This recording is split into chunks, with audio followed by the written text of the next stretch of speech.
우리가 인생을 살다 보면 끊임없이 하게 되는 일이 있습니다. 뭐냐면 우리에게 익숙하지 않은 일을 우리가 익숙하게 만드는 일들입니다. 익숙하다는 것, 이건 잘 이해하고 있다 혹은 잘 할 줄 안다 이런 의미입니다. 또한 내가 조정할 수 있고 내가 통제할 수 있고 또 내가 이렇게 마음대로 이렇게 할 수 있어야 그걸 익숙하다라고 말합니다. 사람은 누구나 무엇인가를 능숙하게 다루고 조정하고 또 통제할 수 있을 때 비로소 편안한 마음을 느낍니다. 반대로 내가 무언가에 지배를 당하거나 또는 다른 것에 통제를 당한다고 생각하면 그것만큼 불편한 게 없기도 합니다. 예전에 시트콤 제목이 웬만해서 그들 막을 수 없다 이런 제목이었던 것 같은데 그 시트콤인지 뭔지 아무튼 나왔던 장면, 여러분들 잘 아는 이야기일 겁니다. 어떤 사람이 이제 그 도로 운전면허증을 땄어요. 운전면허증을 따고 처음으로 이제 도로 주행에 나갔습니다.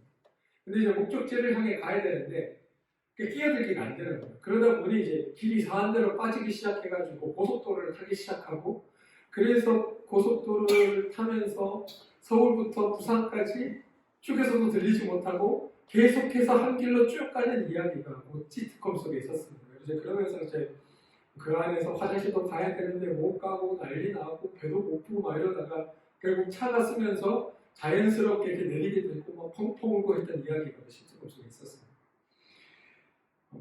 익숙한 것, 운전 같은 것 이런 것들은 우리가 능숙하게 하고 익숙하게 해야 우리에게 편안함과 기쁨을 줍니다. 근데 그렇지 않으면 너무나 불편하고 어려운 거죠. 그런데 익숙해서 좋은 것이 있는가 하면 익숙해서 좋지 않은 것도 사실 존재합니다. 익숙해서 좋은 것은 운전이나 어떤 물건을 다루는 기술 같은 이런 편리한 것들이겠지만 익숙해서 좋지 않은 것은 바로 관계입니다. 인간관계가 익숙해진다는 것, 이건 사실 어떻게 보면 좀 바람직하지 않을 수도 있습니다. 우리가 서로 이렇게 좋은 관계를 유지하기 위해서는 어느 정도 이렇게 일정한 거리를 유지하는 게 사실 필요하다라고 이야기합니다. 아무리 이렇게 사이가 좋은 이렇게 또 친밀한 부부 사이라 하더라도 자기만의 시간 혹은 혼자 있어야 될 이런 시간이나 텀들이 필요하다라는 게 학자들의 연구 결과이죠. 우리가 만약에 서로의 관계 속에 익숙해져 버리고 그 익숙함 속에 살다 보면 서로 소홀하게 됩니다. 또 서로 소홀하게 되면 그 다음부터는 사실 좀 경멸하기 시작합니다. 우리가 매일 보는 가족들 매우 익숙하죠.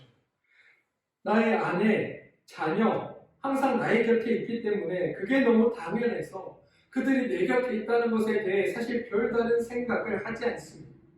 너무나 당연한 것처럼 여깁니다. 그러다 보니까 가족들에게 짜증이 나고 점점 소홀해집니다.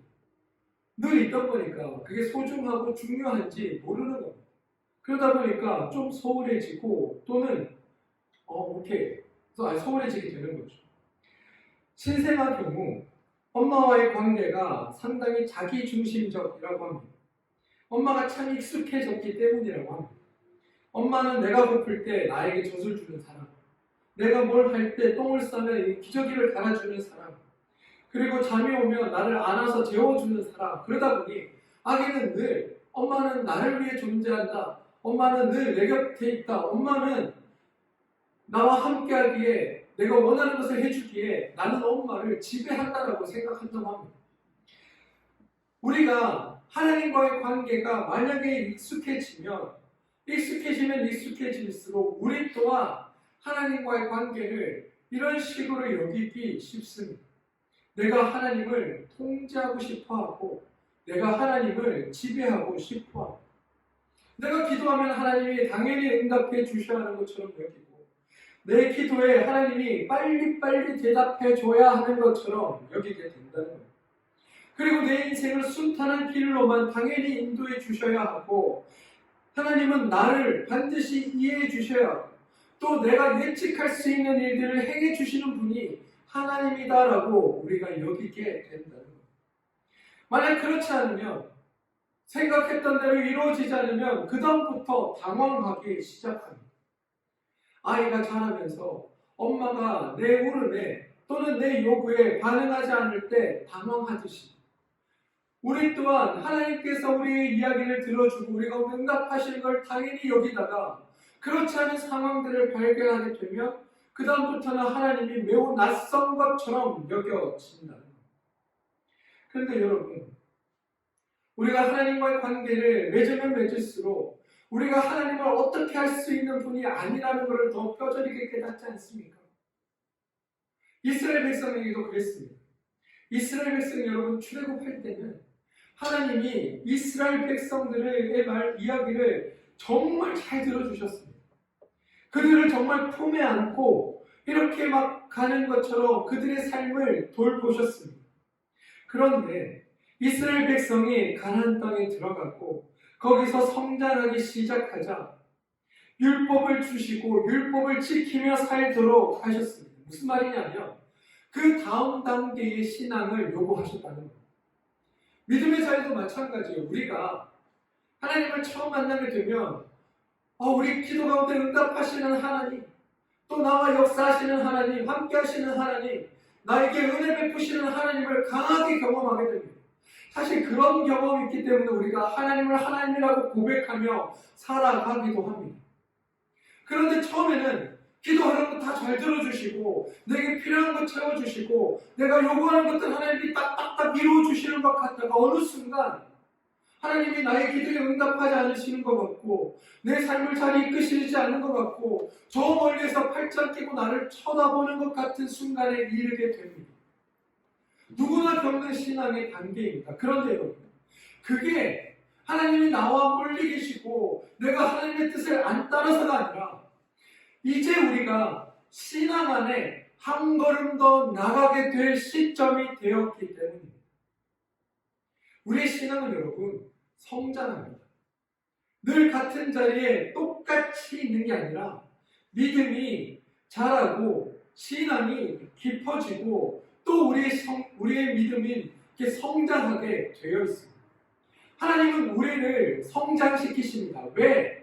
주님의 뜻에 따라 살아가는 사람들로 만들기 위해. 하나님의 뜻을 이루며 살아가는 하나님의 사람들로 이루어가기 위해 하나님은 우리를 성장시키십니다. 그런데 그 성장의 과정이 우리가 생각하는 대로 하나님께서 이렇게 잘 알려주시고 저렇게 잘 알려주시고 이래라, 얘 너 이렇게 해야 돼, 얘 너 이렇게 하시면 좋을 것 같은데 그러지 않는다는 겁니다. 어느 순간 관계를 좀 단절시키는 것처럼 여겨지게 합니다. 엄마가 아이와 깊어지는 관계가 되면 사실 어느 정도까지는 이렇게 받아주다가 이렇게 끊어내는 것들이 필요하거든요. 그래야 아이가 자립심 강하고 자발적으로 이렇게 자랄 수 있는 아이가 됩니다. 그런데 그러지 못하고 그 아이를 끝까지 안고 가면 그 아이가 오히려 잘 자라는 게 아니라 삐뚤어져 자랍니다. 그와 같이 우리의 믿음도 하나님께서 우리를 이렇게 잘 인도하고 잘하고 늘 가까이 계시는 것처럼 하다가 어느 순간 우리 스스로 자라야 하고 우리 스스로 믿음 가운데 서야 할 때가 되면 우리를 그냥 내버려 두시는 것처럼 여기게 우리를 인도하실 때들이 있다는 겁니다. 그런데 그러면 하나님께서 그냥 멀리서 보기만 하시는가? 그건 아닙니다. 학교 다닐 때 이제 상담이나 심리 쪽을 배우다 보면 이제 그런 거, 이게 아이를 키우는 이런 것들에 대해서도 이렇게 한 번씩 이렇게 배우게 되거든요. 근데 그때 이제 강사분이 이런 얘기를 하십니다. 아이가 막 가다가 딱 넘어졌을 때, 아이가 이렇게 막 걷거나 뛰다가 탁 넘어졌을 때 바로 가고 왜요? 괜찮니? 이렇게 세우지 말라는 거예요. 그렇게 하지 말아요. 그렇게 하면 그 아이가 내가 자기가 넘어지는 것에 대해 두려워하기 시작하고 또 그 넘어지고 하는 과정을 통해 배워야 할 걸 제대로 못 배운다는 거예요. 어떻게 해야 하냐면 아이가 넘어지면 스스로 일어날 때까지 봐줬다가 그리고 나서 아이가 일어나고 나면 그제서 가서 괜찮니라고 물어봐 주라고 합니다. 그렇게 해야 아이가 좀 이렇게 자립심 강하고 독립적인 아이로 큰다고 이야기를 합니다. 마찬가지입니다. 신앙도 하나님 안에 살아가는 우리의 믿음도 사실은 그런 자리가 필요한 겁니다. 우리가 넘어졌을 때 하나님께서 막 달려오셔가지고 야 괜찮니 괜찮니 괜찮니 하면 그때 당시는 나에게 좋을 수 있지만 그게 우리에게 우리의 신앙이 자라고 자립심 있는 하나님의 사람으로 자라는 거에는 적합하지 않을 수 있습니다. 하나님은 우리가 넘어졌을 때 우리 스스로 일어나며 하나님 저 넘어졌다 일어났어요 라고 쳐다봤을 때 그래 괜찮아 그래 괜찮다 라고 말해주는 것, 그게 하나님께서 하시는 일들이 우리 신앙이 자랄 때 그 자리가 반드시 필요한 것. 그러니 요즘 기도해도 하나님이 내 기도 응답도 안 해. 내가 요즘 기도하는데 하나님 내 기도를 안 들어줄 것 같아.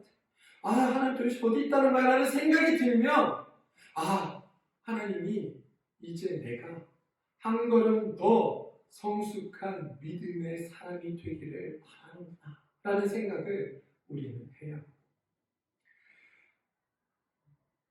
하나님과의 관계가 우리는 바뀐다는 겁니다. 이 관계가 이렇게 점점 변해가며 우리의 신앙의 단계가 깊어진다는 것. 우리는 이걸 늘 염두에 둬야 합니다. 오늘 본문에 나오는 이 법궤 이야기도 사실 그 과정 중에 하나입니다. 법궤, 이건 언약궤라고 부르는 겁니다. 본문에서는 하나님의 궤 또는 여호와의 궤라고 표시됩니다.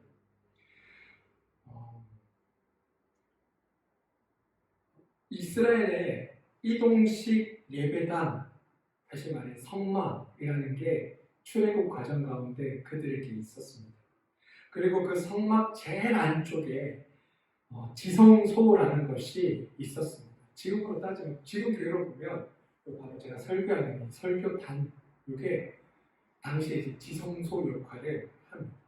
지성소를 상징적으로 만들어 놓은 설교단입니다. 아무튼 지성소가 있는데요. 이 지성소는 길이가 1.2m, 높이가 60cm 되는 순금을 입힌 직사각형 나무 상자가 이 지성소 안에 보관되어 있습니다. 이걸 하나님의 궤라고 불렀습니다. 이 속에는 세 가지가 들어있었는데 뭐가 들어있었냐면 하나님의 십계명. 십계명은 하나님께서 우리에게 주신 율법, 그러니까 우리는 하나님의 율법을 받은 하나님의 백성이다라는 걸 기억하기 위해 십계명이 있었습니다. 두 번째는 만나입니다. 만나는 우리가 광야 가운데 있을 때 하나님이 우리를 눈동자처럼 지키셨다. 하나님이 우리를 한시도 놓치지 않고 우리를 돌보시고 인도하셨다. 이걸 상징하는 게 만나입니다. 그리고 세 번째 있던 게 뭐냐면 아론의 쌍난 지팡이입니다. 아론의 쌍난 지팡이가 이 궤 속에 있었던 까닭은 그러니까 아론이 들고 있었던 지팡이가 살아있는 나무를 이렇게 잡아서 지팡이를 만든 게 아니라 그냥 이렇게 길가에 돌아다니는 그냥 나무들 있잖아요. 그냥 그거 하나 집어가지고 지팡이 삼았거든요. 근데 이 아론의 지팡이로 이렇게 수많은 하나님의 이적들을 일으키기도 했고, 또 이 아론의 지팡이가 하나님의 임재와 하나님의 능력을 나타내는 지팡이로 사용되었습니다. 그래서 능력의 하나님이 항상 너희와 함께 하시며 그 하나님의 백성으로 우리를 불러주셨다라는 게 이 언약궤 속에 있는 상징입니다. 그리고 그 언약궤가 있는 곳에 하나님이 임재하셨습니다. 우리가 이 본문을 이해하기 위해 사무엘상 4장의 내용을 좀 떠올려 봐야 합니다. 사무엘상 4장의 내용을 제가 정리해드리면 이렇습니다. 무슨 내용이 나오냐면 이스라엘이 블레셋과 전투를 벌이다가 4,000명이 죽습니다. 이스라엘 장로들은 그래서 하나님의 궤를 이스라엘 진중으로 가져오자. 그러면 우리가 이길 것이다 라고 얘기합니다. 근데 이건 그들의 역사를 통해 경험되고 그들이 출애굽하고 가나안 땅을 정복해 갈 때 하나님의 궤가 함께 가면 전쟁에서 지지 않았습니다. 하나님의 궤가 따라가면 그 전쟁에서 반드시 이겼거든요. 그래서 하나님의 궤는 이스라엘 사람들한테 승리라는 공식이 이렇게 있었던 겁니다. 그래서 4,000명이나 되는 사람들이 블레셋과의 전쟁에서 죽자 안 되겠다. 우리의 최종 무기, 최종 병기를 꺼내오자. 그러면서 꺼내온 게 활이 아니고 그 궤인 하나님의 궤였던 겁니다. 우리에겐 마지막 무기가 있어. 아무도 이기지 못할 마지막 무기, 가장 강력한 무기, 바로 하나님의 배가 있다. 라고 그 배를 들고 나왔던 것. 이걸 들고 가면 우리가 전쟁에서 이길 것이다 라고 이야기합니다. 그런데 이 전쟁에서 이기기 위해 가져왔던 최종 병기였던 이 괴가 실제로 전쟁이 벌어지자 아무런 역할을 하지 못합니다. 이 괴가 전쟁에 나가서 적들을 이렇게 물리쳐야 되는데 이 괴가 성능이 다했는지 아니면 불발이 됐는지 몰라도 아무런 역할을 하지 못하고 오히려 전쟁에서 대패하고 이 괴를 오히려 그 블레셋 사람들에게 빼앗겨 버립니다. 3만 명이나 이 전쟁에서 죽고 언약궤까지 빼앗겨 버리는 일이 발생했다는 겁니다. 그러니 블레셋 사람들은 이렇게 생각했습니다. 야! 우리가 믿는 신이 하나님을 이겼다. 저들이 믿는 여호와를 이겼다. 그러니 저 언약궤는 우리의 전리품이니까 우리가 가져가야겠다. 그러면서 그 언약궤를 저기의 전쟁의 승리의 상징으로 가지고 돌아갔습니다. 이스라엘이 낯선 하나님을 만나게 된 겁니다. 늘 함께 하시고 전쟁의 승리를 주시고 반드시 이기게 하시는 하나님이 최종 병기 하나님이 우리 곁에 계셨는데 전쟁에서 3만 명이나 죽고 언약궤까지 빼앗기면서 도대체 하나님 어디 계시지라는 의문이 그들 가운데 들기 시작했다는 겁니다. 낯선 하나님. 그들과 지금까지 함께 관계하셨던 하나님이 아니라 낯선 하나님을 만난 겁니다. 더 이상 그들의 손에 통제되지 않기 시작합니다. 그들의 기도와 요구 가운데 응답하지 않습니다. 그들의 바램과 함께하지 않습니다. 오히려 하나님이 어떤 일을 벌이실지 어떻게 하실지 하나님이 도무지 이해되지 않는 상황에 몰렸다. 우리가 하나님과 만나는 관계가 어쩌면 어쩔 수 있습니다. 그런데 재미있는 사실이 있습니다.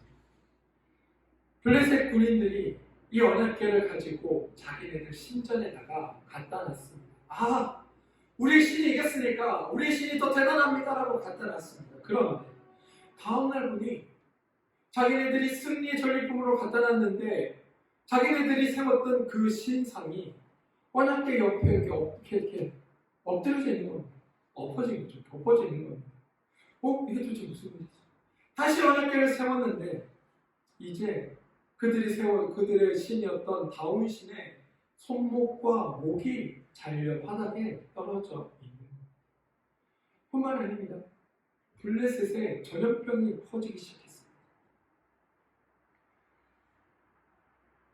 이스라엘 백성들은 자기의 통제 속에 움직이지 않는 하나님을 만나며 낯설어했고 바벨론 사람들은 자기에게 벌 주고 자기를 재앙 가운데 이끄는 낯선 신과 대면하게 된 겁니다. 그러면서 블레셋 사람도 이스라엘 사람도 깨닫는 게 있습니다. 하나님은 내 뜻대로 움직이는 분이 아니다. 하나님은 내 통제대로 다니시는 분이 아니다. 우리가 하나님과의 관계를 맺고 처음에 하나님께서 내 기도대로 내가 원하는 대로 내가 바라는 대로 이루시고 응답하며 살아가다가 우리에게 믿음이 더 필요하고 우리의 신앙이 자라야 할 즈음에 다다르면 더 이상 하나님이 내 기도대로 응답하지 않으시고 내 뜻대로 움직이지 않는 하나님을 만나게 됩니다. 그런데 그때 우리가 무엇을 해야 하냐면 하나님께서 이제 내 뜻대로 움직이는 것이 아니라 내가 하나님의 뜻에 맞추어 가기를 원하고 계십니다. 내 통제대로 하나님이 움직이는 분이 아니라 하나님의 통제에 내가 따르기를 원하시는구나. 내가 주님을 그렇게 만나야겠다. 그게 우리에게 있어야 합니다.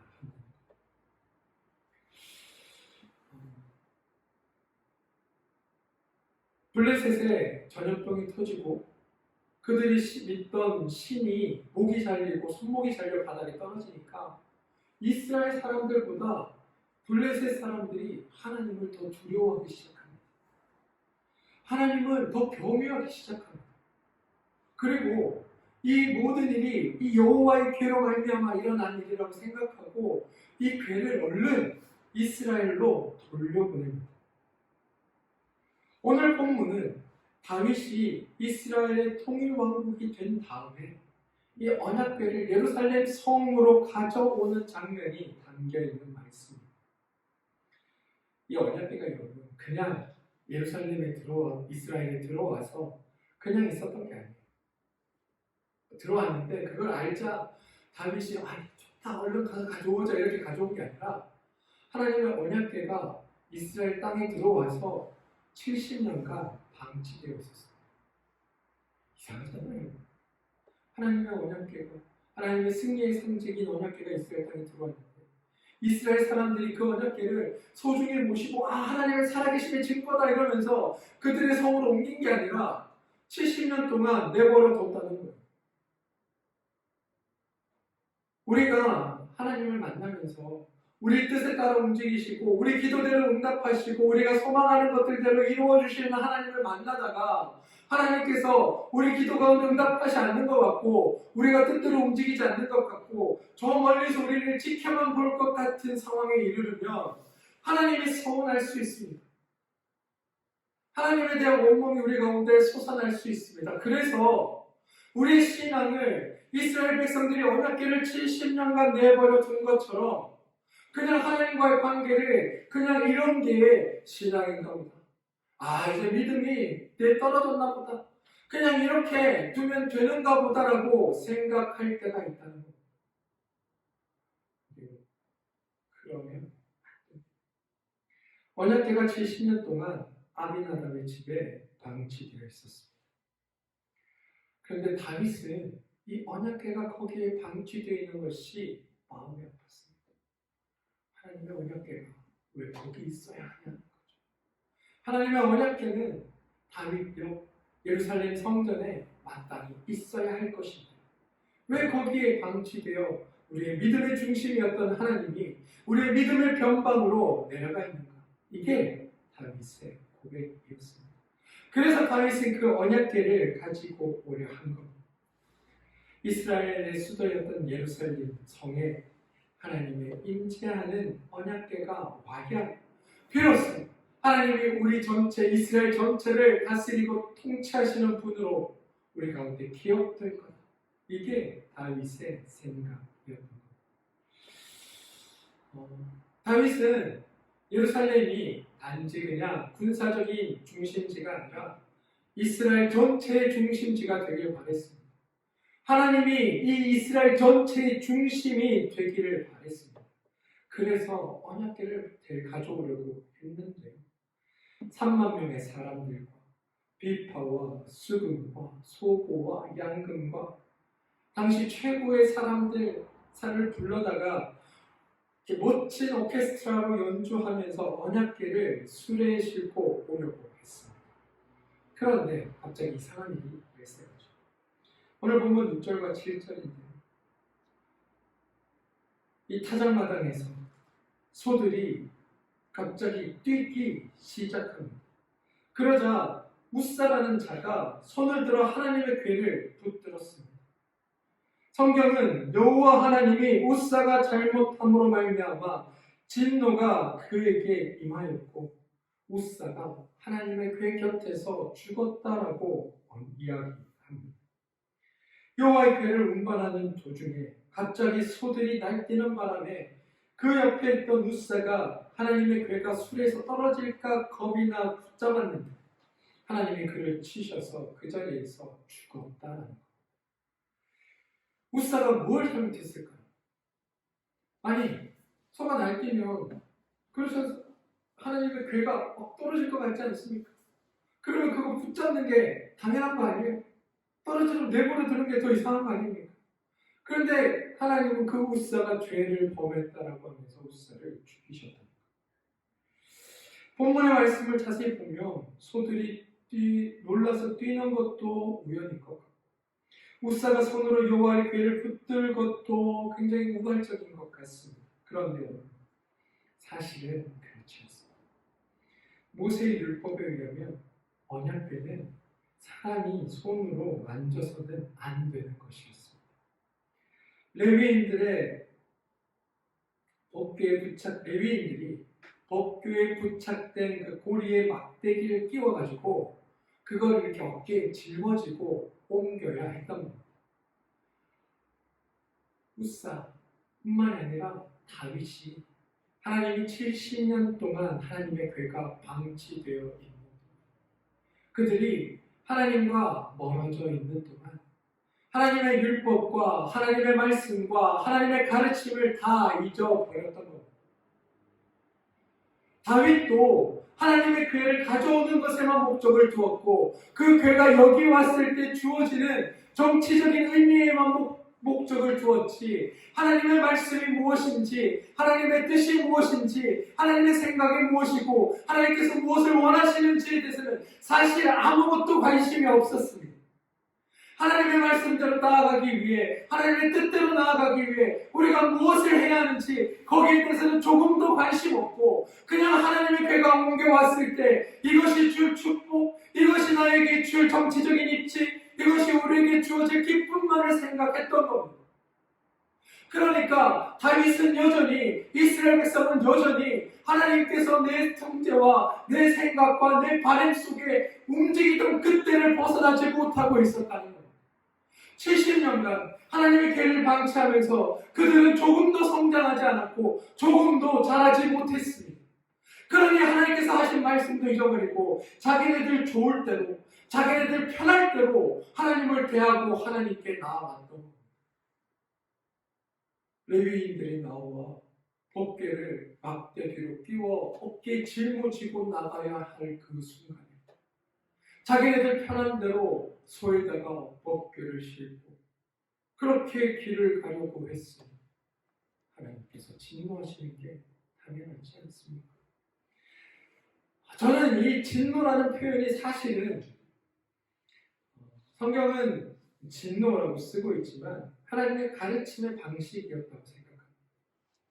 너희, 나를 믿는 너희, 내가 너희를 눈동자같이 지키며 너희를 살피고 너희를 인도하고 너희가 한테 축복을 주고 너희로 하여금 새로운 땅에서 새로운 나라와 민족을 이루어 살게 하였고 너희에게 내가 주인이 되고 너희의 모든 것이 되었는데 너희라는 족속들은 나 하나님을 잊어버리고 살 뿐만 아니라 70년간 나를 방치해놓고 나에 대해서 까맣게 잊고 있다가 이제 와서 너희의 이익과 목적을 위해 나를 함부로 대하려 하는구나. 내가 그렇게 너희의 뜻대로 움직이는 존재가 아니라 이제 너희가 내가 뜻을 깨닫고 내가 원하는 대로 하나님의 뜻대로 살아가는 하나님의 백성이 되어야 한다는 것. 바로 이 사건 속에 담겨있는 이 다윗이 그 다음에 사람들을 모아놓고 아마 연구를 할 것 같습니다. 왜 이런 일이 생겼을까? 왜 이런 일이 발생했을까? 그리고 이 말씀 가운데 깨달았던 거죠. 그래서 레위인들을 데려다가 말씀대로 이렇게 운반하는 일을 해야 합니다. 하나님을 믿으며 살아가는 우리 여러분 한번 잘 생각하셔야 됩니다. 믿음 안에서 우리가 뜨겁게 하나님을 믿을 때 하나님께서 나의 기도 가운데 응답하시고 내 뜻대로 움직이고 내 생각대로 행하실 때 주님의 은혜가 있구나, 주님의 사랑이 있구나라고 생각하며 우리 가슴이 뜨거워졌지만 하나님께서 우리의 신앙이 자라기를 바라고 우리가 성숙하기를 바라시고 잠시 우리를 저 멀리에서 일어나 하나님께로 오기까지 기다리고 계시는 동안 우리는 그냥 앉아 하나님은 없어, 왜 엄마는 나와 함께 하잖아, 하나님 어디 갔대 라며 땅치고 앉아있는 우리를 보고 계시다는 겁니다. 그리고 그게 지금의 우리의 신앙의 자리는 아닌지 우리는 돌아봐야 합니다. 이제 무엇을 해야 할까요? 예전처럼 하고 울면 엄마가 달려와서 아이고 괜찮아 하는 게 아니라 넘어졌을 때 툭툭 털고 일어나 엄마한테 한 걸음씩 나아가는.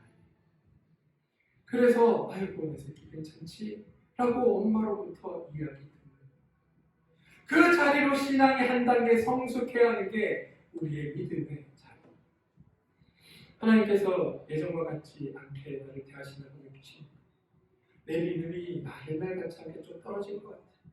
내 믿음의 열정이 사라진 것 같아.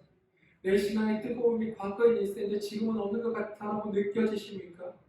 그러면 다시 하나님을 바라봐야 됩니다. 그냥 내버려 두고 그래 신앙이라 다 그렇지 뭐, 믿음이 다 그렇지 뭐, 교회라는 게 다 그렇지 뭐, 이렇게 생각하지 마시고 하나님께서 나에게 원하시는 것이 무엇인지에 우리가 관심을 가질 때라는 겁니다. 방치했던, 멀리 빼놨던, 70년간 버려두었던 하나님께 하나님의 뜻이 무엇인지를 물으면 주님 이제 제가 무엇을 해야 합니까? 라고 질문하고 하나님께서 바라시는 대로 우리가 행해야 하는 것. 내 뜻과 내 생각이 아니라 주님의 뜻과 주님의 생각이 어디 있는지 물으며 하나님의 방식과 하나님의 뜻대로 행하여 나아갈 때 하나님의 은혜가 우리 가운데 주어질 겁니다. 저는 여러분들에게 이 일들이 있기를 소원합니다. 믿음을 가진 사람들이 신앙생활을 하다가 신앙이 약해진 것 같고 믿음이 떨어진 것 같고 힘들다고 자꾸 이야기를 합니다. 그런데 저는 그때마다 얘기합니다. 과거를 떠올리지 말고 오늘 지금의 자리에 나와 함께 하시는 하나님이 어디 있는지부터 먼저 찾아보십시오. 그리고 그분의 뜻이 무엇인지 물어보십시오. 이제 여러분이 믿음이 성장할 때이고 성숙할 때입니다. 더 큰 은혜를 받을 때이고 더 큰 축복을 누릴 때입니다. 그걸 위해 하나님이 지금 잠시 우리가 주님 곁으로 오기를, 스스로 일어나 하나님을 먼저 찾기를, 주님의 방식대로 나오기를 하나님께서 원하고 계십니다. 저는 여러분들에게 그런 일들이 있게 되길 소망합니다. 은혜 주시는 하나님, 축복 주시는 하나님, 그 하나님이 변하는 게 아닙니다. 주님은 우리가 성장하기를 바랍니다. 우리가 더 자라기를 바랍니다. 저는 믿음의 성장이, 믿음의 성숙이 우리 가운데 일어나 그 하나님을 다시 만나고 그 하나님이 주시는 더 큰 은혜와 축복 속에 복된 삶을 누리며 살아가는 여러분들의 삶이 주어지기 주님 축원드립니다. 기도하겠습니다.